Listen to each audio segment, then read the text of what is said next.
जला दिन साठी के चौरा जाके डुमऊ से सुपलिया दौरा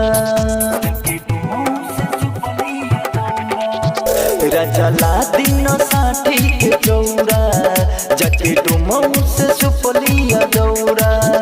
असो छठी माई के परब सैया हम हुत करब असो छठी माई के परब सैया हम हुत करब अम्मा जी से हम कहतानी यादव जी से दूध मंगावा बतानी छोटी माइला खीर बनावा बतानी यादव जी से दूध मंगावा बतानी छोटी माइला खीर बनावा बतानी। डीजे मिठू राजा पटसोनी स्मार्ट एंटरटेनमेंट दिल्ली।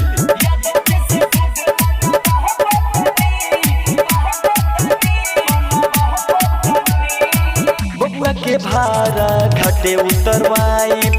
ठाकुर हजाम जिसे के सोआ कटाइब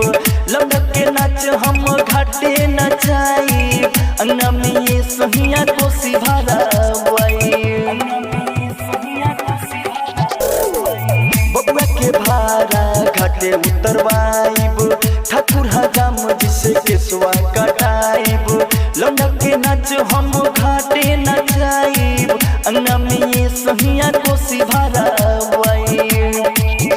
लेके औरक जोरे जोरे हम देह भोरे भोरे लेके नारियल जोरे जोरे हम देह भोरे भोरे हम रउआ से कहतानी यादव जी से दूध मंगावा बतानी छोटी माइला खीर बनावा बतानी यादव जी से दूध मंगावा बतानी छोटी माइला खीर बनावा बतानी।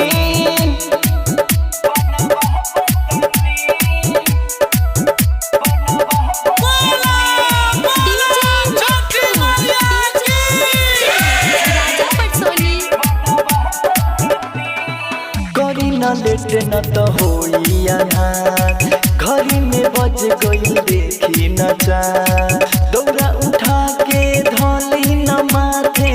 जल्दी से चली न माई के घाटे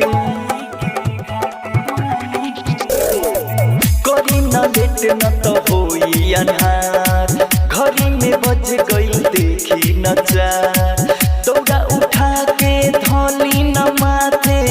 जल्दी से चली न माई के घाटे राइटर लक्ष्मण दिलेदार संगे चली न हमारे राइटर लक्ष्मण दिलेदार संगे चली न हमारे गीते रोशन के बजा बतानी यादव जी से दूध मंगावा बतानी छोटी माइला खीर बनावा बतानी यादव जी से दूध मंगावा बतानी छोटी माइला खीर बनावा बतानी।